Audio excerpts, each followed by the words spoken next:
आज हम the age of industrialisation का पार्ट 3 करेंगे, औद्योगिकरण का युग का भाग 3। तो इसमें जो सबसे पहला टॉपिक है वो है hand labour and steam power, यानी कि हाथों से किया जाने वाला काम और जो भाप से जो मशीनें चलती थी उनके द्वारा किया जाने वाला काम। तो शुरू करते हैं। तो बात करते हैं विक्टोरियन ब्रिटेन।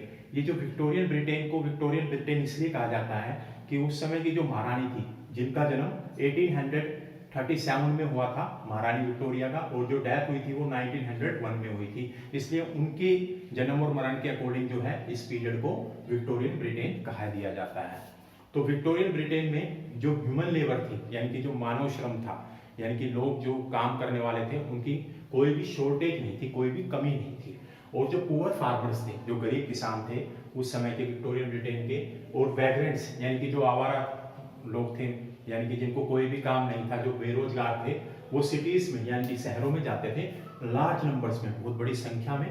किसके लिए? जॉब्स के लिए, काम करने के लिए। ठीक है।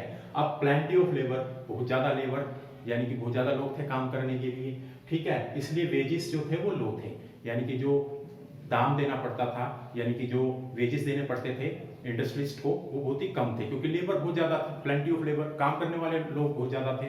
और जो कोई भी चीज ज्यादा होती है तो उसकी कीमत अपने आप कम हो जाती है, तो वेजेस बहुत लो थे।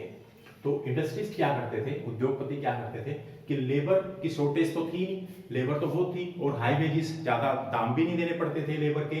ठीक है। इसकी वजह से वो ह्यूमन लेबर को ही यूज करते थे, मानव श्रम को ही यूज करते थे, ना कि मशीन्स को। यानी कि मशीन्स का यूज वो अपने इंडस्ट्रीज में नहीं करते थे, क्योंकि मशीन्स को इंट्रोड्यूस करवाया तो मतलब कि मशीन्स के लिए तो ह्यूज कैपिटल इन्वेस्टमेंट चाहिए, यानी कि बहुत सारा पैसा चाहिए शुरू में तो खरीदने के लिए, फिर उसकी मेंटेनेंस के लिए, फिर वो खराब हो गई तो उसको सुधारने में फिर बहुत ज्यादा पैसा लगाना पड़ता है। इसलिए वो जो इंडस्ट्रीज थे, उद्योगपति थे, वो इस चीज से कतराते थे। और ऊपर से कॉस्टली, यानी कि मशीन कॉस्टली तो होती ही थी। तो ये कारण था कि एक तो उनको मेंटेन करना, उनका रिपेयर करना, उसमें यूज कैपिटल इन्वेस्टमेंट। ठीक है। इस वजह से वो जो है ह्यूमन लेबर को ज्यादा प्रेफर करते थे। ठीक है। अब जो लेबर डिमांड थी, यानी कि जो मानव श्रम की जो मांग थी, वो काफी इंडस्ट्रीज में, काफी उद्योगों में, मैनी इंडस्ट्रीज में सीजनल थी, यानी कि मौसमी थी। अभी काम है, अभी कल को नहीं है, फिर काम है, फिर नहीं है, परमानेंट नहीं। ठीक है। ऐसे सीजनल इंडस्ट्रीज जो थी, जैसे कि एग्जांपल दिए गए हैं गैस वर्क, यानी कि गैस रिलेटेड जो इंडस्ट्रीज थी जहाँ पे गैस प्रोडक्शन होता था, ऐसी इंडस्ट्रीज। उसके बाद ब्रेवरीज, जहाँ पे लीकर प्रोड्यूस होता था, यानी कि जो शराब होती है वो जो बनाई जाती थी, ठीक है, उसका प्रोडक्शन। ये जो दोनों की दोनों इंडस्ट्रीज थी, ये विंटर या कोल्ड मंथ्स में इनकी डिमांड जो है वो पीक पे होती थी, यानी कि जो सर्दियों का मौसम होता था, क्योंकि सर्दियों में गैस की ज्यादा कंजप्शन होता है, लोग बाग लीकर वगैरह जो है उसका भी कंजप्शन जो है ज्यादा करते हैं सर्दियों में। तो इसमें डिमांड जो है वो, मांग जो है इस समय पीक पे होती थी, सबसे ज्यादा होती थी। तो इस समय जो है बहुत ज्यादा ह्यूमन लेबर की जरूरत होती थी इन इंडस्ट्रीज में। इसके बाद में बुक बाइंडर्स, यानी कि जो बुक्स वगैरह पे कवर चढ़ाते हैं, जिल्द वगैरह चढ़ाते हैं, और जो प्रिंटर्स, यानी कि जो छपाई कारखाने होते हैं, बुक्स वगैरह जो छपती हैं, ठीक है, इनमें भी लेबर और एक्स्ट्रा हैंड की जरूरत होती थी, यानी कि ज्यादा से ज्यादा लोगों की जरूरत होती थी। ठीक है। क्रिसमस डिमांड को फुलफिल करने के लिए दिसंबर से पहले, यानी कि दिसंबर से पहले जो क्रिसमस डिमांड पूर्ति, क्रिसमस के एक फेस्टिवल है, उसके ओकेजन पे बहुत ज्यादा डिमांड हो जाती थी बुक्स वगैरह की, तो उसको फुलफिल करने के लिए दिसंबर से पहले इनको भी एक्स्ट्रा हैंड्स चाहिए होते थे, बुक बाइंडर्स और प्रिंटर्स को। ठीक है। तो विंटर सीजन में ही, सर्दियों में ही, जो शिप्स, जो पानी के जहाज होते हैं, पूरा साल चलने के बाद वो क्या करते हैं, वो फिर उनका रिपेयरिंग की जरूरत होती है, उनको उनमें जो टूट फूट होती है उसको रिपेयर करना होता है। ठीक है। टाइडिड अप, उनकी साफ सफाई होती है अंदर से। ठीक है। तो ये भी विंटर का ही काम होता है, इसमें भी विंटर में ही जो है लोगों की जरूरत या ह्यूमन लेबर की जरूरत होती है। तो ये जो ऑल सच इंडस्ट्रीज, इस टाइप की जो सारे के सारे उद्योग जो थे, इनमें जो प्रोडक्शन होता था वो सीजन के अकॉर्डिंग होता था, मौसमी होता था, और इनमें जो प्रोडक्शन है वो फ्लक्चुएट करता रहता था। अभी सर्दियों में ज्यादा है, गर्मियों में बिल्कुल कम हो जाएगा या बिल्कुल नहीं होगा। ठीक है। देयरफॉर, इसलिए industrialist hand labour prefer machines, इसलिए जो उद्योगपति थे वो हाथ से किए जाने वाले कामों को प्रेफर करते थे, यानी कि मैं कहूँ ह्यूमन बींग्स के लेबर को जो है प्रेफर करते थे, ना कि मशीन्स को। मशीन्स अगर ज्यादा यूज करेंगे तो मतलब वो तो सीजन चला गया तो मशीन तो खाली पड़ी रहेगी, उसका तो कोई काम ही नहीं है, उसकी फिर रिपेयर मेंटेनेंस में फिर खर्चा लगाओ, इसलिए वो ऐसा रिस्क नहीं लेते थे। तो जब डिमांड ज़्यादा होती थी तो ज़्यादा लेबर, और नहीं होती थी तो फिर चलो भाई अपने घर। ठीक है। अब जो मैनी प्रोडक्ट्स जो थे, काफ़ी जो प्रोडक्ट्स थे वो हैंड लेबर से बनाए जाते थे, यानी कि हाथों से बनाए जाते थे। ठीक है, प्रोड्यूस किए जाते थे। और मशीन जो थी वो डिजाइन करती थी, यानी कि जो ऐसे प्रोडक्ट्स की रचना करती थी जो यूनिफॉर्म एक रूप या एक समान होते थे और स्टैंडर्डाइज्ड गुड्स होते थे। ठीक है, उनमें कोई अलग से कुछ नहीं था, एक समान चल रहा है, एक सांचा होता था, उसमें डाल देते थे, वो उसी टाइप का निकलता रहता था, कोई अलग से चीज नहीं बनती थी। ठीक है, और ये जो यूनिफॉर्म और स्टैंडर्डाइज्ड गुड्स प्रोड्यूस होते थे, ये मास मार्केट के लिए होते थे, यानी कि जो आम लोग होते थे उनके लिए यूज होते थे। ठीक है, कॉमन मैन, आम आदमी के लिए। और जो डिमांड थी, जो मांग थी उस समय, वो इंट्रिकेट डिजाइन्स की थी, यानी कि ऐसे डिजाइन जो बहुत डिफिकल्टी से बनाए जा सकते हैं, बहुत ही अच्छे अच्छे, और वो सिर्फ हाथ से ही बनाए जा सकते हैं, और जिनकी पर्टिकुलर शेप्स हो, यानी कि जिनका जो आकार हो वो भी अलग अलग विशेष तरीके से। जैसे कि मैं गया तो मेरे को इस आकार की कोई चीज चाहिए, कोई दूसरा आया तो उसको अलग आकार की चाहिए, कि तीसरा आया उसको अलग आकार की चाहिए। तो ये काम तो सिर्फ और सिर्फ किससे हो सकता है, ये काम हाथ से हो सकता है। ठीक है, जैसे कि मैं बात करूं कि मिड 19th सेंचुरी में, लगभग 1850 में जो है ब्रिटेन के अंदर 500 तरह के हथौड़े थे, 500 टाइप्स ऑफ हैमर्स। ठीक है, और 45 टाइप्स ऑफ एक्सिस, 45 तरह की जो है कुल्हाड़ी थी। ठीक है, और ये इनको बनाने के लिए ह्यूमन स्किल्स, यानी कि हाथों की निपुणता चाहिए, इंसान ही बना सकता है, ना कि मशीन्स बना सकती है, मशीन्स नहीं बना सकती हैं। ठीक है,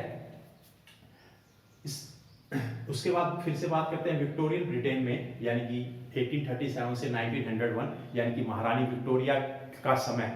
उस समय में अब जो अपर क्लास थी, यानी कि जो रिच क्लास थी, जो अमीर वर्ग था, जैसे कि अरिस्टोक्रेट्स और बुर्जुआसी, ये जो अमीर लोग थे, इनको हैंडमेड, हाथों से बनी हुई चीजें बड़ी पसंद थी, क्योंकि ये पैसे वाले थे, और हाथों से बनी हुई चीजें तो महंगी मिलती हैं और मशीन से बनी हुई चीजें सस्ती मिलती हैं। ठीक है, तो हाथों से बनी हुई चीजों को ये प्रेफर करते थे। ठीक है, और क्योंकि जो हाथों से बनी हुई चीजें थी उनमें रिफाइनमेंट होता था, सफाई होती थी, बहुत ही सुंदर लगती थी, और इनकी जो क्लास थी, अपर क्लास, उसका प्रतीक थी, क्योंकि ये हाथों से बनी हुई चीज महंगी है, और हाथ में या उनके घर में या कुछ भी वो यूज करते थे, तो उनकी क्लास को दर्शाती थी कि भाई अमीर लोग हैं, हम जो है हाथों से बनी हुई चीजें यूज कर रहे हैं। ठीक है, और बेटर फिनिश्ड, मतलब उनको बिल्कुल कोई कमी नहीं निकाल सकता, इतनी अच्छी फिनिशिंग होती थी साफ सफाई से। ठीक है, और केयरफुली डिजाइन, उनकी जो रचना की जाती थी, उनको जो डिजाइन किया जाता था, वो भी बहुत ही अच्छे तरीके से बनाया जाता था। ठीक है, पर मशीन मेड गुड्स में तो ऐसा नहीं है, मशीन मेड गुड्स में वो सफाई नहीं आती थी जितने की हाथ से बनी हुई चीजों में आती थी। इसलिए जो अपर क्लास थी वो इन्हीं हैंडमेड गुड्स को प्रेफर करती थी, और वो महंगे भी मिलते थे। ठीक है, और जो मशीन मेड गुड्स थे वो सिर्फ और सिर्फ बनाए जाते थे कॉलोनीज के लिए, उपनिवेशों के लिए, गरीब कंट्री, बिल्कुल बैकवर्ड कंट्री, पिछड़ी हुई कंट्री, जैसे इंडिया उस समय जो थी, क्योंकि इंडिया उस समय ब्रिटेन का उपनिवेश था, ब्रिटेन की कॉलोनी थी, तो फैक्ट्री में बनी हुई चीजें, मशीन से बनी हुई चीजें, चलो भाई एक्सपोर्ट करो कॉलोनीज में। ठीक है, भेजो इनको इंडिया में, पाकिस्तान में, श्रीलंका में, या अफ्रीकन कंट्रीज में, वहां पे भेजो। ठीक है, अपर क्लास हाथ से बनी हुई चीजें, क्योंकि मशीन से बनी हुई चीजें सस्ती हैं, तो कॉलोनीज में गरीब लोग हैं, पिछड़े हुए लोग हैं, वो इनको अफोर्ड कर लेंगे। ठीक है, उनके लिए बनाई जाती थी।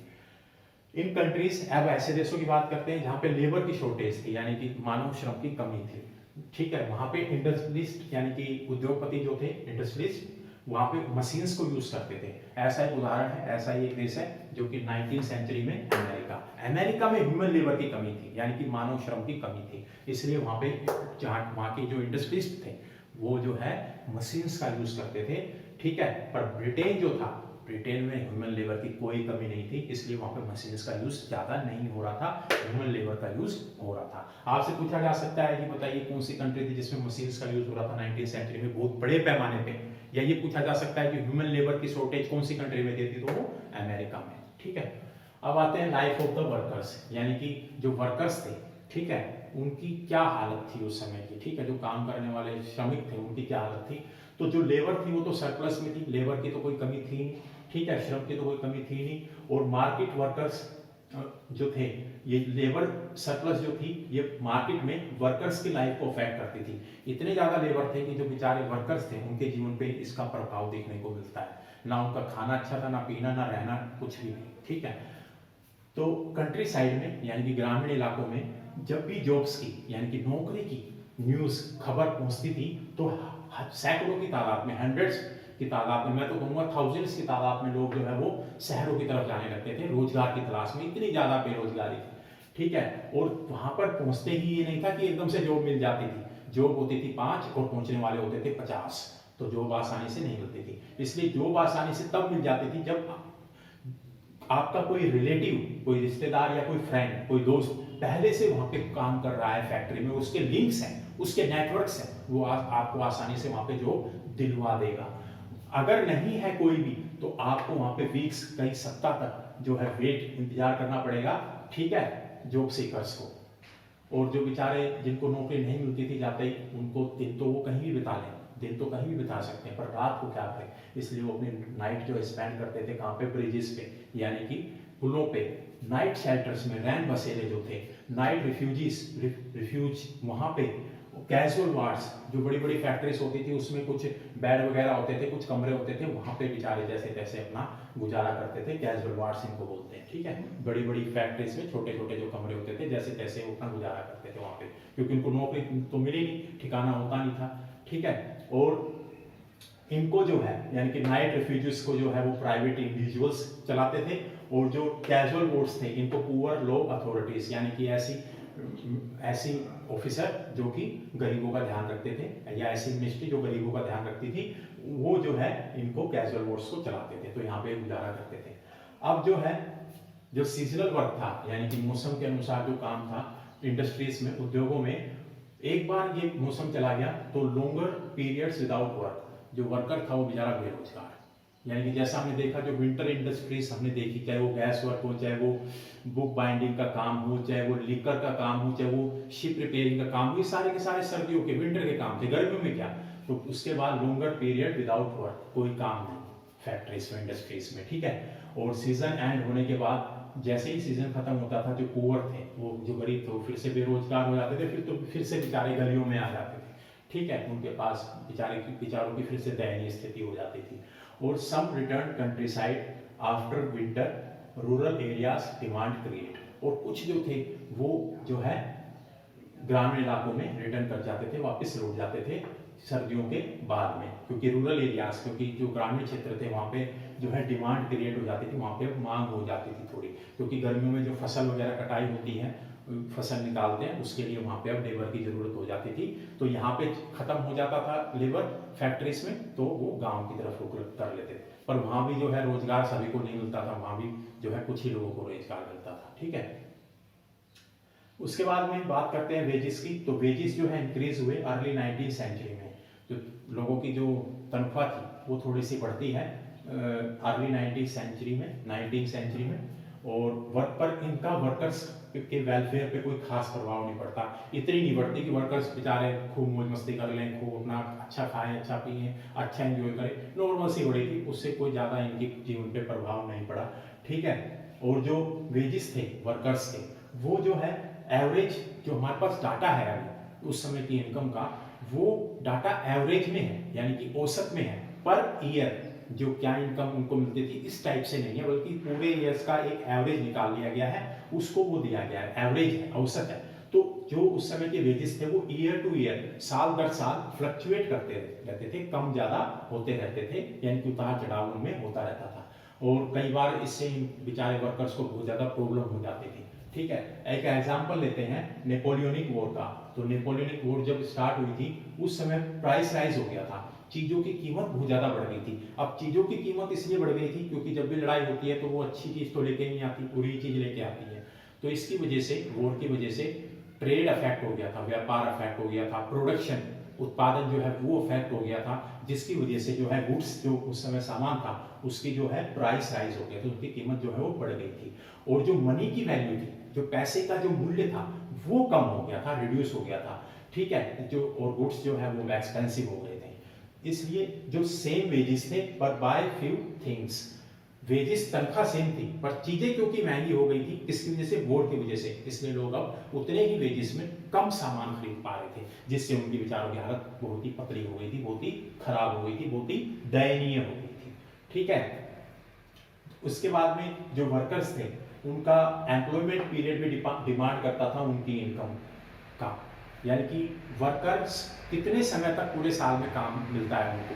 जैसा कि हमने देखा कि जो वर्कर्स थे उनको सिर्फ सीजनल एम्प्लॉयमेंट मिलता था, इसलिए ज़्यादा समय तक उनके पास काम नहीं होता था। इसलिए अगर अच्छा एम्प्लॉयमेंट मिल रहा है परमानेंट तो उनकी अच्छी स्थिति होती थी, अगर उनको एम्प्लॉयमेंट कुछ समय के लिए मिलता है तो उनकी फिर से दोबारा जो है बुरी हालत हो जाती थी। तो इस पे भी उनकी जो हालत थी उस एम्प्लॉयमेंट पीरियड पे भी उनकी हालत निर्भर करती थी। मिड 19वीं सेंचुरी की बात करें, मध्य 19वीं शताब्दी की बात करें, 1850s की लगभग, तो वो एक जब तक एक अच्छा समय था वर्कर्स के लिए, ठीक है, क्योंकि उस समय जो है लगभग 10% अर्बन पॉपुलेशन के लोग वेरी पुअर थे। उस समय जो शहरी आबादी थी उसके सिर्फ 10% लोग ही बहुत पुअर, वेरी पुअर थे, ठीक है, बाकी जो है वेल टू डू थे लगभग। बट पीरियड्स पर कुछ समय ऐसे भी थे, ठीक है, कुछ पीरियड ऐसे भी थे जब इकोनॉमिक डेक्लाइन जो है हो जाता है, आर्थिक पतन हो जाता है, इकोनॉमी जो है डाउन हो जाती है, जैसे कि 1830s का डिकेड, 1830 का दशक, जबकि एम्प्लॉयमेंट जो है वो बेरोजगारी बढ़ गई थी और लगभग डिफरेंट रीजन्स में, अलग अलग क्षेत्रों में बेरोजगारी 35% से लेकर के 75% तक हो गई थी। कहीं पे 35%, कहीं पे 40, कहीं पे 50, कहीं पे 70, कहीं पे 75। तो लगभग जो है मिड 19वीं सेंचुरी में हालात ठीक थे, पर कुछ पीरियड छोटा सा ऐसा भी था 1830s में जब एम्प्लॉयमेंट रेट जो है वो काफ़ी बढ़ गया था, 35 से 75% बढ़ गया था डिफरेंट रीजन्स में। अब बात करते हैं नई टेक्नोलॉजी, जो नई नई तकनीक आई थी उसके प्रति जो है क्या लोगों का नजरिया था। तो जो नई टेक्नोलॉजी आई थी, वो कभी भी नई टेक्नोलॉजी आती है तो वो परेशानी ही लाती है। किसके लिए? ह्यूमन बींग्स के लिए।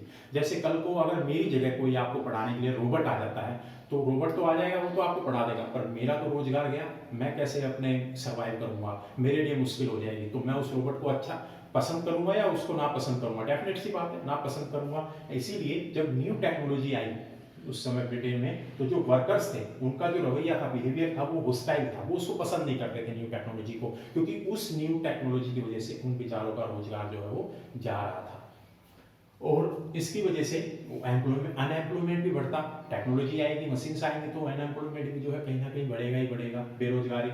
तो ऐसी ही एक मशीन आई, टेक्नोलॉजी आई, स्पिनिंग जेनी, जो कि जिसको कि एक ये मशीन है जो कि सूत काटती थी।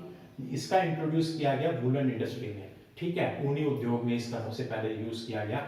और जो वुमेन हैंड स्पिनिंग करके सर्वाइव करती थी, ऐसी महिलाएं जो कि सूत काट करके अपना गुजारा करती थी, सर्वाइव करती थी, उनको ये मशीन तो अपनी दुश्मन लगी सबसे बड़ी, क्योंकि इस मशीन को सब इंडस्ट्रीज जो है उन्होंने धीरे धीरे यूज करना शुरू कर दिया और उसकी वजह से इन बिचारी महिलाओं का जो है वो रोजगार जाने लगा, ठीक है। और इन्होंने महिलाओं ने इस स्पिनिंग जेनी पे अटैक करना शुरू कर दिया, हमला शुरू कर, तोड़ने लगे इसको, ठीक है, इस नई मशीन को छुप करके इनको तोड़ा जाने लगा, ठीक है।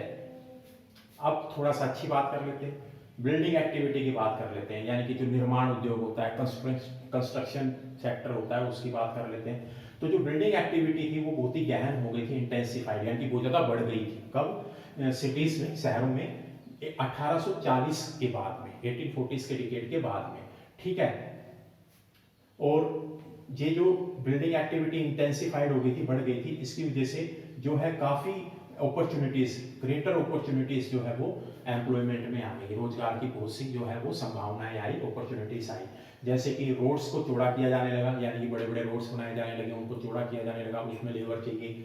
रेलवे लाइन्स बिछाई जाने लगी, जैसा कि आप देखते हो कॉलोनीज में हो चाहे यूरोप में हो, रेलवे लाइन्स जो है बड़ी बड़ी बिछने लगी, तो उसमें लेबर की जरूरत चाहिए।